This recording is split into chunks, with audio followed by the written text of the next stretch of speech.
Bom dia, hoje é terça-feira, 19 de setembro de 2023. Eu sou Bruno Amorim, o Jornal do Empreendedor, primeira edição, começa agora. Faturamento da Semana do Cliente é 21% maior nesse ano em relação a 2022. Mercado financeiro reduz a estimativa de inflação em semana de divulgação da nova Selic. E você vai conhecer um modelo ideal de salão de beleza, levando em conta conceitos importantes para o sucesso do negócio. Tudo isso e muito mais você confere aqui e agora, no Jornal do Empreendedor, primeira edição.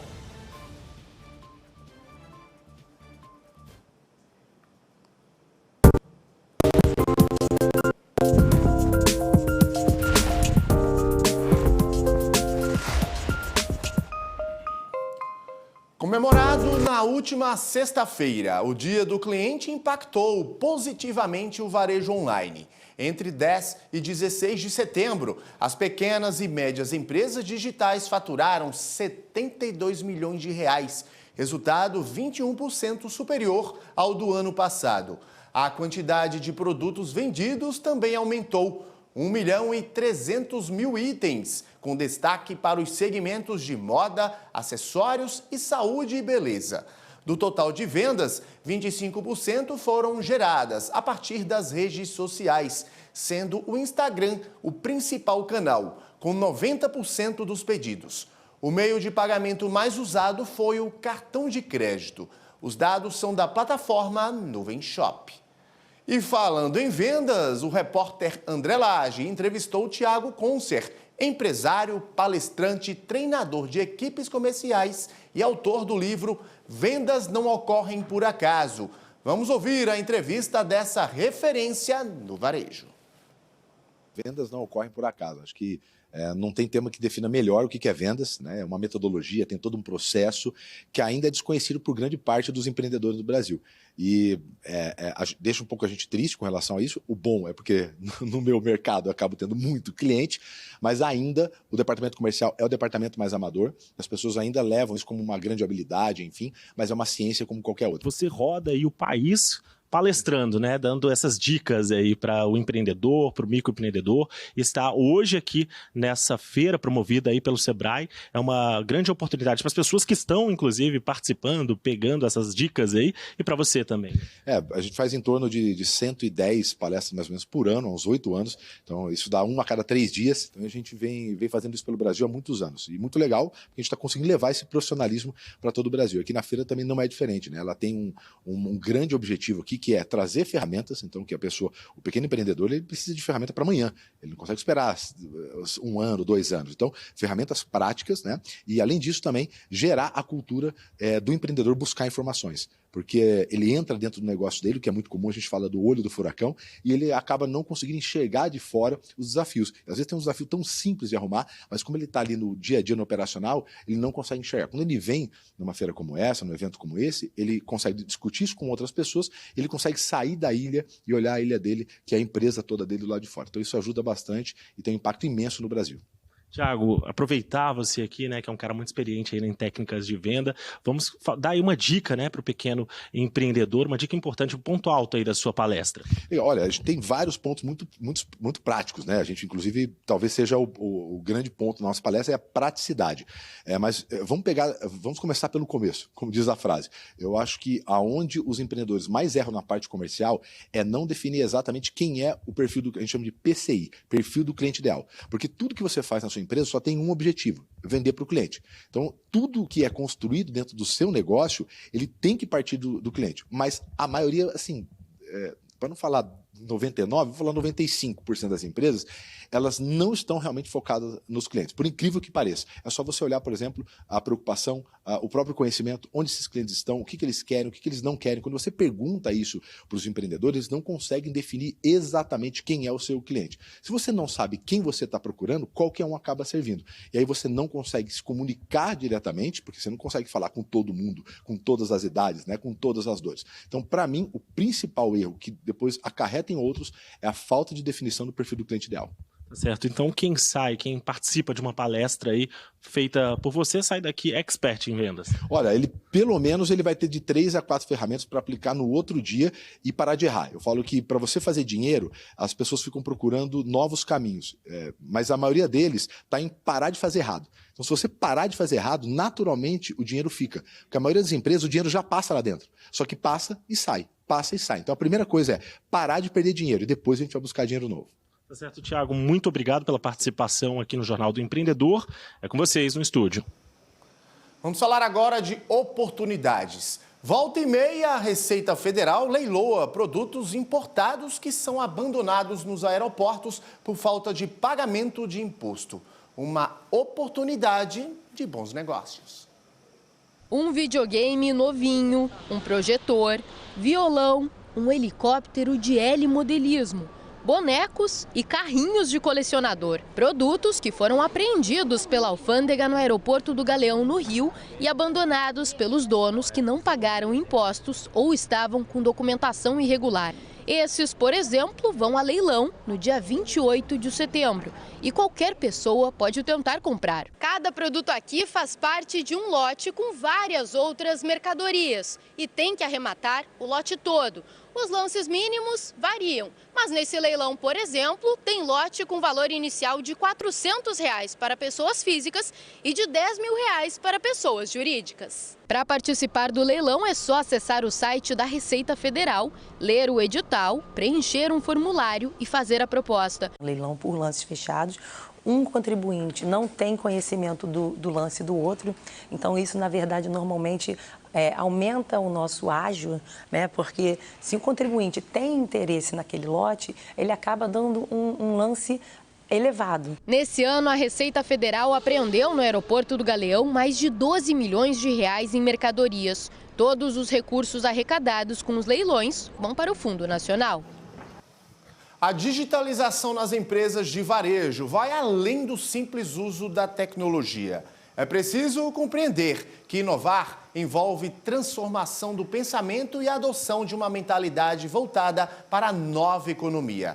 E sobre os 4 pilares para a digitalização nas empresas do varejo, que vamos conversar agora com Marcelo Dantas, diretor de inovação da Farmacas. Marcelo, muito bom dia para você, seja bem-vindo aqui ao Jornal do Empreendedor, primeira edição. Bom dia, tudo bem? Muito obrigado pelo convite, muito obrigado pela participação. Prazer te receber aqui para esse bate-papo, Marcelo. Quais as vantagens de digitalização das empresas?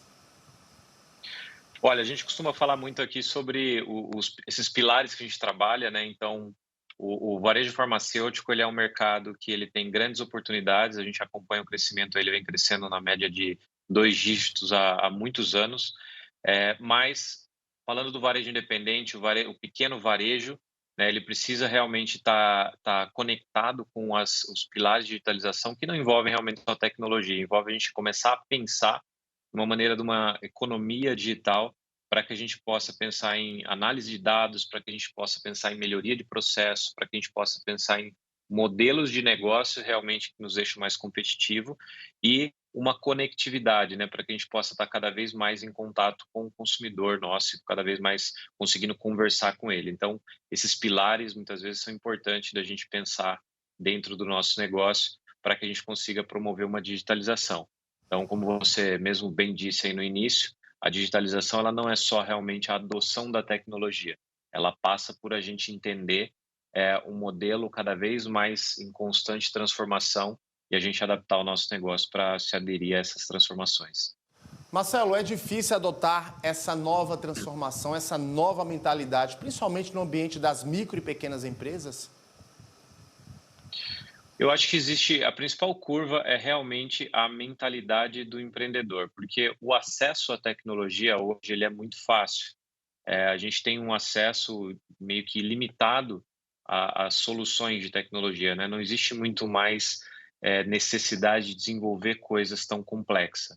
O principal ponto realmente é a gente conseguir entender como a gente cria uma cultura de inovação, né, do ponto de vista de melhoria contínua, do ponto de vista de olhar o tempo inteiro para o nosso negócio, revisitar processos, revisitar nossos modelos de negócio, para fazer com que realmente a gente esteja na fotografia, o que a gente costuma falar muito aqui, que a gente esteja na fotografia do futuro. Então, é fazer e se adaptar no presente, o que for necessário para que a gente prospere no futuro, seja ele qual for. Eu acho que esse é o principal ponto que a gente trabalha aqui com os nossos associados. Ou seja, a digitalização é uma necessidade para as empresas que querem se manterem competitivas no mercado. Exatamente, exatamente, para que a gente possa conseguir prosperar e se manter no mercado futuro, né? A gente vê ao longo dos anos o pequeno varejo, principalmente, sofrendo com a chegada, né, de grandes varejistas e muitas vezes empresas mais estruturadas e que possuem uma capacidade de investimento muito maior. Então, isso faz com que eles vão aí ao longo do tempo, o pequeno varejo sendo engolido por esses varejos grandes. Então, isso que hoje, com o advento da tecnologia, o acesso a essa tecnologia, se a gente tiver uma inversão de mentalidade, tenho certeza que é possível o pequeno varejista se prosperar nesse mercado futuro e competir de igual para igual com varejos grandes, com empresas mais estruturadas financeiramente, principalmente. Essa mudança digital, ela traz muitos benefícios, mas também apresenta vários desafios, né, Marcelo? Exato, tem muitos desafios. Eu acho que o primeiro é a gente entender que participar da economia digital, né, participar desse movimento de digitalização envolve a gente criar uma capacidade de se adaptar continuamente. Acho que a gente vem falando em muitos eventos, a gente ouve muito isso em palestras sobre adaptabilidade, né, sobre a necessidade de mudança constante. E isso realmente eu acho que é uma verdade. Então, uma vez que a gente começa a incluir a tecnologia dentro do nosso negócio, é necessário a gente adicionar uma camada de complexidade e conseguir, né, se manter estruturado para que esse negócio ele seja cada vez mais próspero e seja realmente tenha vida longa, né? Bem rapidinho, Marcelo, qual é aquela dica final para quem está nos assistindo, para quem de fato precisa entrar aí nesse mercado da digitalização? Por onde começar? Para quem ainda não começou, para quem ainda não incluiu uma mentalidade digital dentro do seu negócio, acho que o principal ponto é começar a testar. Existem muitas ferramentas disponíveis e tem muitas oportunidades a gente testar, seja testar um canal novo, seja testar um novo modelo de venda, seja testar um processo novo. É necessário a gente incluir essa mentalidade de testar rapidinho, incluir uma nova ferramenta. Então, o teste, a melhoria contínua, revisitar e questionar o nosso negócio, eu acho que é o principal ponto. Não é adotar simplesmente uma tecnologia, é testar várias e várias tecnologias, vários e vários novos processos, para que a gente comece a encontrar o caminho e consiga adaptar rapidamente ao que é mais aderente ao nosso negócio. Perfeito, dica de ouro aí para os empreendedores. Marcelo Dantas, quero aqui agradecer sua participação ao vivo conosco no Jornal do Empreendedor, primeira edição. Muito obrigado. Prazer estar aqui com vocês. Prazer é nosso. E no próximo bloco, em 2 meses, bancos renegociam 13 bilhões em dívidas através do programa Desenrola do governo federal. Eu volto daqui a pouquinho. Não sai daí.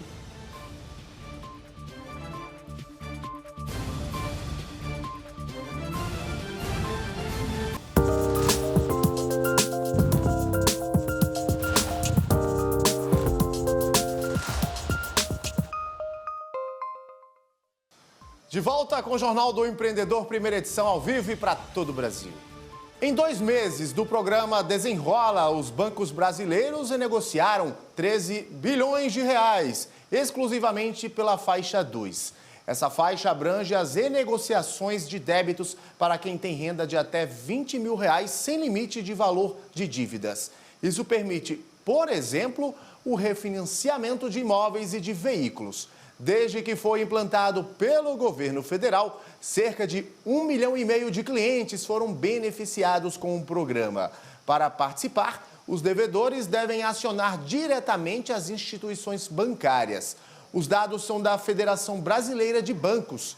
Ainda de acordo com a Febraban, as instituições financeiras limparam o nome de cerca de 6 milhões de clientes que tinham dívidas bancárias de até R$100.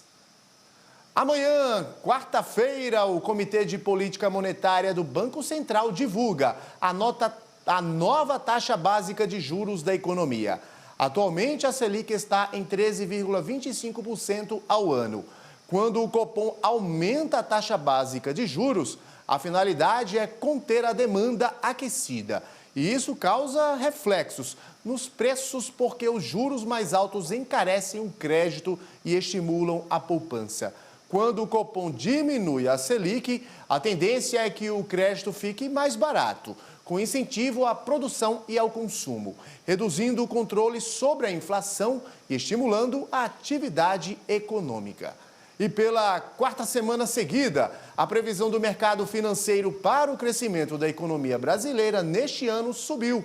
A estimativa está no Boletim Focus, pesquisa que é divulgada toda semana pelo Banco Central com a projeção dos principais indicadores econômicos. Vamos conferir.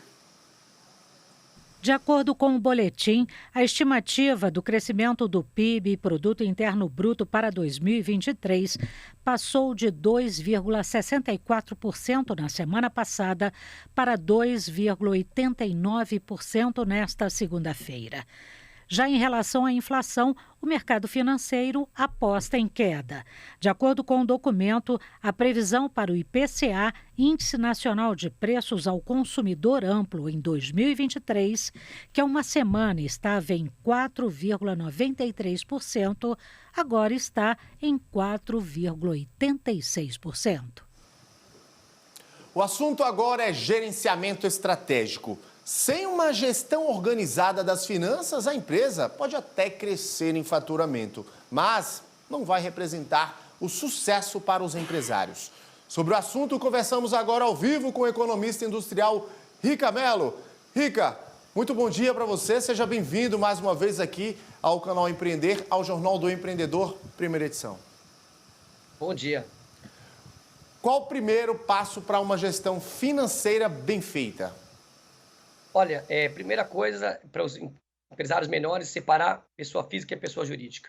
Controlar muito bem as despesas e receitas, seguir orçamento detalhado, gerenciar custo, ter muita atenção no fluxo de caixa e tomar decisões de investimento muito bem informadas. Esses são os passos principais para os empresários.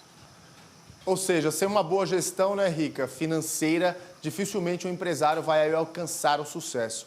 O que é preciso, então, para essa gestão financeira?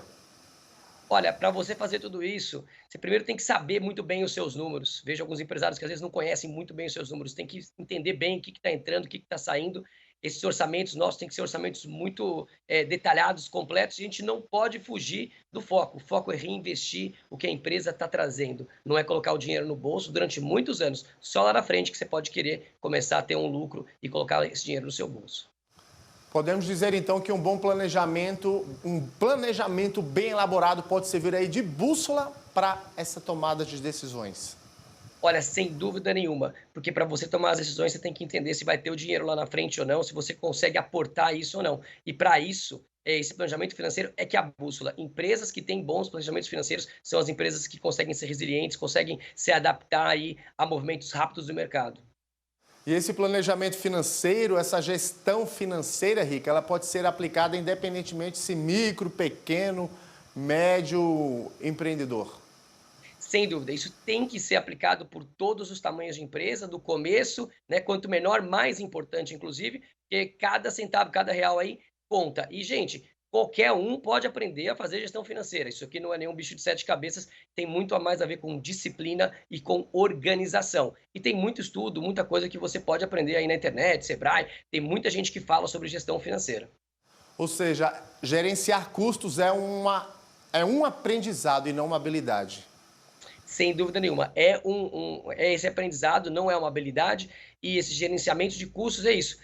Você tem que ter essa organização dos números, né? A primeira coisa é você entender quais são os seus números. E aí você consegue, então, organizar muito bem seus custos, porque o olho no custo é que faz com que você tenha a margem suficiente para ter um negócio que cresce sustentavelmente ao longo do tempo.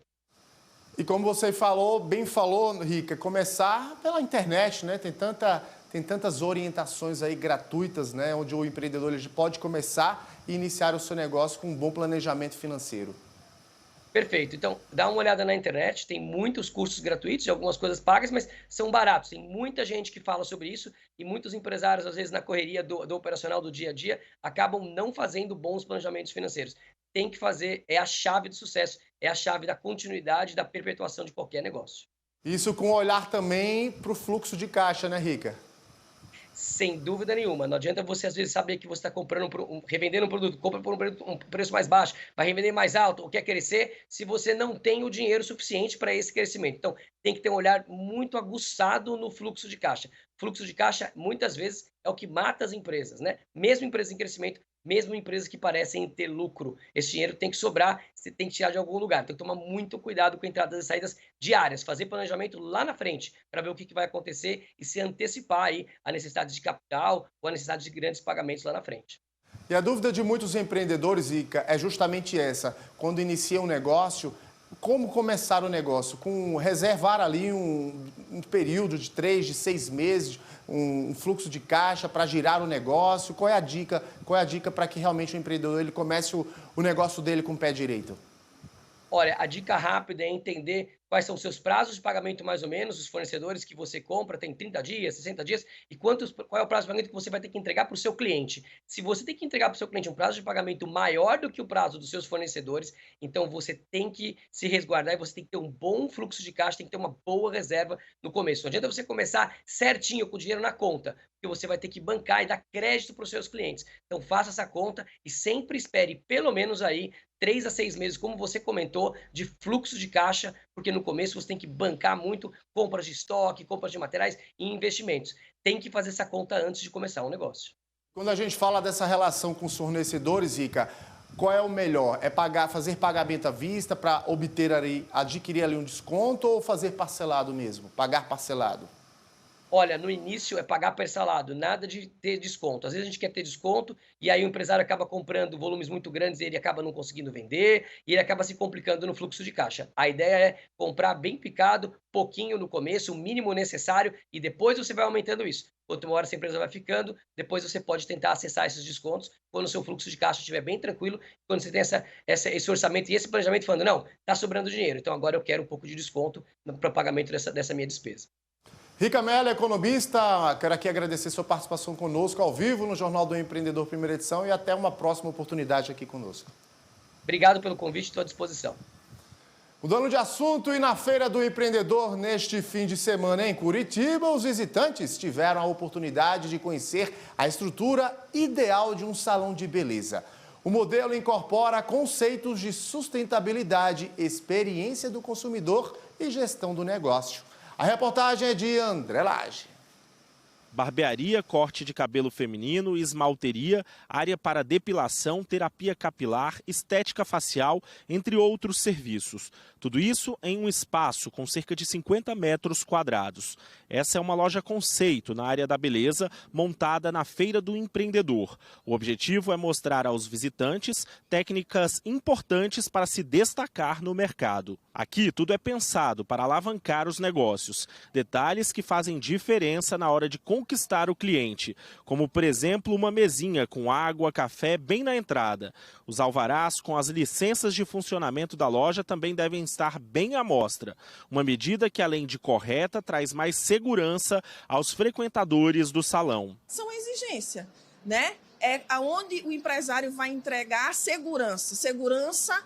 segurança do cliente vir aqui confiar, né? Porque estremece a relação quando ele não prima pela legislação nem pelas boas práticas. Quem visitou o Salão Modelo também aprendeu as obrigações sanitárias e de segurança, como a importância do uso do equipamento de autoclave, da separação dos resíduos e da proteção dos profissionais que trabalham na área da beleza. Em uma época de maior conscientização em relação ao meio ambiente, os visitantes aprenderam que unir atitudes sustentáveis ao negócio pode ser bastante lucrativo, não é isso, Yuri? Exatamente. Então, o que nós demonstramos aqui é que o empreendedor ele pode se preocupar com conceitos de ESG, responsabilidade social, destinando os resíduos, as embalagens de maneira correta para a reciclagem, bem como também fazendo a destinação dos resíduos orgânicos através de compostagem urbana. Essa é uma preocupação e uma responsabilidade, além de ser um grande diferencial do mercado para os nossos empreendedores.